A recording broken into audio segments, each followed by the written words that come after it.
What's going on, everybody? Today I'm here with the Gmade BOM, the GS02 chassis vehicle. This is one of their newest releases. I'm going to go through today and build this kit from start to finish, I hope, other than electronics and paint, things like that. I'm going to actually just assemble it, take note of anything that I think is important, either pros or cons, and see how it goes. Gmade's been trying to improve their vehicles and design over time. Hopefully, being that this is their latest release, this will be their best one yet. Most of you will likely already know, but this is a C-channel chassis, 1.9 rig with, a square body truck. Looks more like a Ford Ranger, I would say, or something close to that, and kind of a truggy style cage. Rear inboard cantilever suspension, traditional 3-link with CMS up front. Forward mounted motor with a kind of a transfer case style transmission and a front mounted battery. The wheelbase is the standard 313 millimeter or 12.3 inches, so it should fit other popular bodies as well if you're looking to change that up a little bit. We'll get into other details and specs of the vehicle as we progress through the build, but at this point I'm going to dive into it, start the process, and then we'll go over chunks of it at a time as we progress through the kit.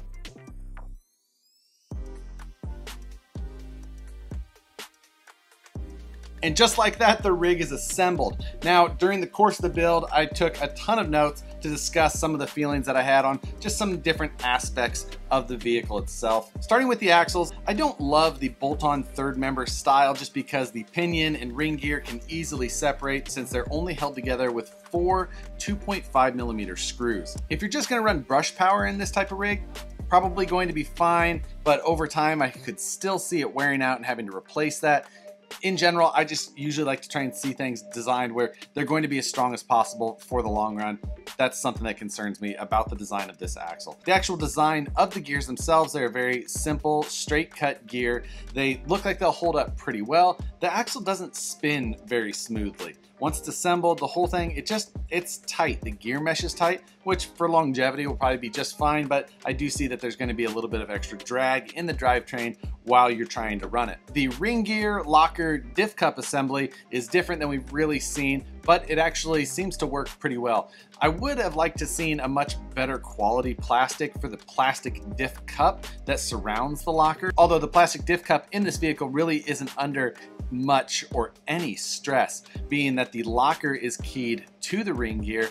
That diff cup really just there to keep things kind of in alignment, so those screws really aren't of that much of a concern. And speaking of the gear design, the pinion gear is another one that's a little weird. The pinion gear shaft actually has the CV joint for the drive shaft built into it. It's the opposite of how like the Vetera is, where the male side, we'll call it, of the CV joint goes into the housing. This one is external, but it's just odd, and it doesn't allow you then to run any aftermarket drive shafts easily. You have to run something that's very specific to this design. So again, that's something that I don't love to see. I'd rather see them allow a regular 5mm shaft where you can bolt on just a regular drive shaft. The ring gear's held into the housing with standard bearing caps like we're used to seeing in a lot of AR60 style axles and things like that. They're a little bit thin on this one, and again, the plastic of the Gmade's just a little soft. Overall, it looks like the axles really hold up pretty well. The CV shafts in the front and everything feel pretty beefy. The design is standard to what we're normally used to seeing. Overall, again, I think that they'll hold up just fine. It seems like a pretty solid out-of-the-box set of axles, at least to, moderate power, brushed power, or tame brushless systems. Beyond that, you're probably gonna have to start trying to find some parts that are stronger than these stock ones, especially if you're gonna try and run like a 4-pole 3000 kV brushless or something like that. Continuing with the construction of the axles, the C-hubs slide on and they're retained with some set screws kind of top and bottom to try and keep things from rotating. They feel like they're held in place securely. It doesn't feel like they're going anywhere. It doesn't feel like they're going to rotate. They're bulky, but that's about it. The knuckles use a regular top hat style knuckle bushing. The kit comes with plastic versions of this though, so I actually mocked up a set of AR60 brass knuckle bushings. They went in just fine. I decided to go with those. Tolerances and dimensions might be a little bit different, but overall it felt like a better option than the plastic ones that were supplied in the kit. The rear axle uses some small 5x8 bearings kind of mid-span on that rear axle shaft. The Axial SCX-10-2 has a position to run a bearing in this same location, but it's a regular 5x11 millimeter bearing. This one, they felt like they needed to add that bearing, but they went with this tiny bearing. Those 5x8 bearings are weak.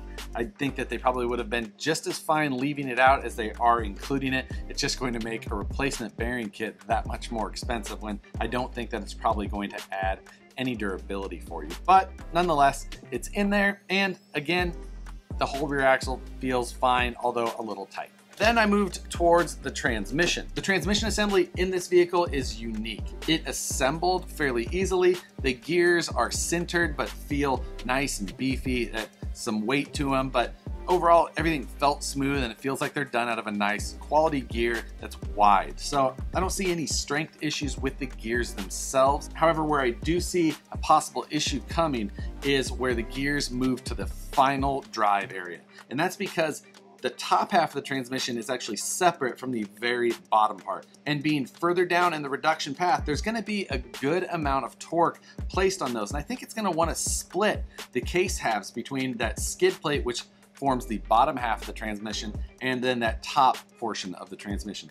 I think they're just going to have a tendency to want to separate from each other. There's 4 screws holding the case together, but they're done with this really weird plate system. You drop the transmission on and then you put these 2 little plastic plates on it and you screw up into those. It's very bizarre. I can't understand why they did that. However, I think what may be good about that is that there's probably the ability to add an aftermarket brace that spans those, that allows you to really clamp down on that transmission. However, one other weird thing is that those 4 screws are further back away from where that power is really being transmitted. There is no screw to hold it together up where the most force is applied. A little bit odd. Again, if you're running reasonable power, maybe none of this will become an issue. But if you really are going to try and push this truck, I'm wondering if you're going to start hearing some gear clicking when you're really in a bind. The gears in the transmission slide over pins that help drive them. However, they're really small, 1.5 by like 7.2 millimeter pins. That's a little bit smaller than that pin that you're normally used to seeing in the top shaft of an axial transmission. So that's one other thing that made me just a little bit questionable on the strength of the transmission as a whole. This does have a forward-ish motor position. The motor sits next to the battery tray. The battery tray sits almost in the exact same location as an Axial SCX-10-2, and the motor sits next to it. It's high. It's more forward, but it's high.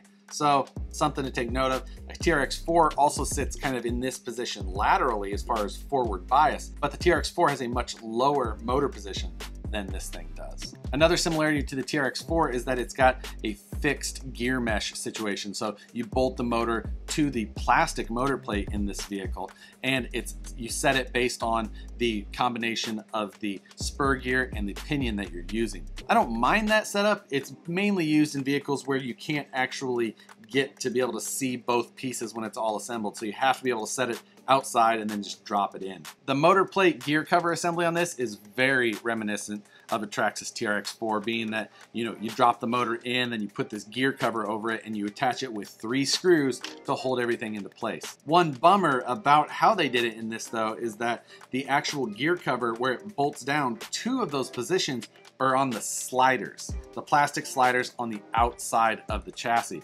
So if you're looking to do a custom build with this, where you would normally want to have a full metal slider or something like that, you're actually going to eliminate that mount. So you're either going to have it incorporated into a metal slider that you may be looking to have made or have found an aftermarket version of, or you're going to have to keep these plastic ones and then bolt your slider to those. It just takes away some of that flexibility that you may be used to having with other platforms. The assembly of the chassis itself went pretty well. Things went together very familiar to some of the other chassis that you're used to working on.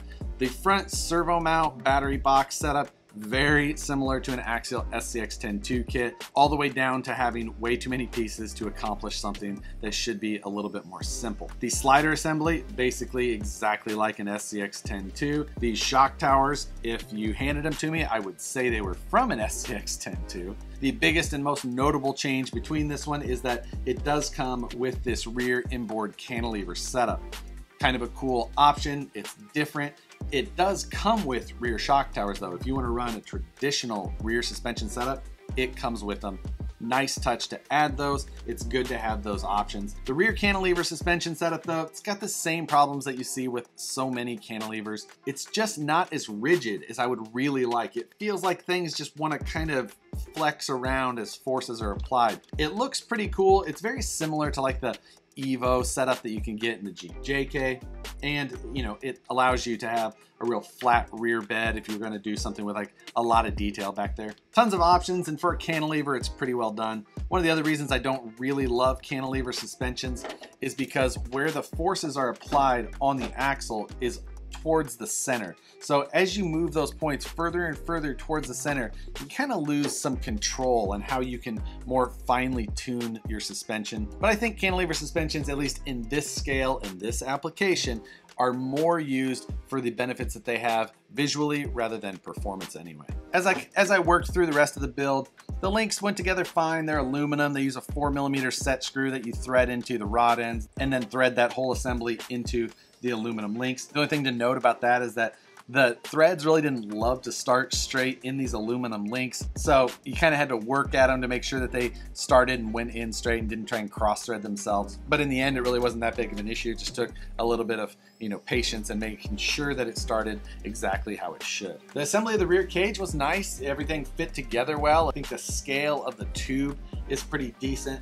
I personally like double B pillar cages. It's just a style thing. You know, you can take or leave the style of any vehicle, and you can want to change the bed or body or whatever you want to do. But overall, I like the bed. I don't love the cab just because I'm not like a big Ranger fan. But regardless, it's a well executed body. It's a little thin on the bottom, but that's pretty common for any Lexan body like this. The tires and wheels are throwaways. The tires are firm, but the foams are way too soft, and then they're on plastic wheels. And another thing is that this kit comes with non-flanged wheel nuts. I don't know the last time I saw a kit that came with non-flanged wheel nuts. Just a minor pet peeve or something like that. But if you're gonna pick up this kit, buy an extra set of wheel nuts. I did not install the hard plastic grill at this point. It actually shows that it installs with some double-sided tape. And since it's not painted yet, I didn't want to stick this in there, at least at this point, even just to show it. The grill has a lot of detail. It's ready for LED lights, and I think it'll add a nice amount of detail to this body. So overall, this thing, it's not bad. It's their best vehicle yet, for sure.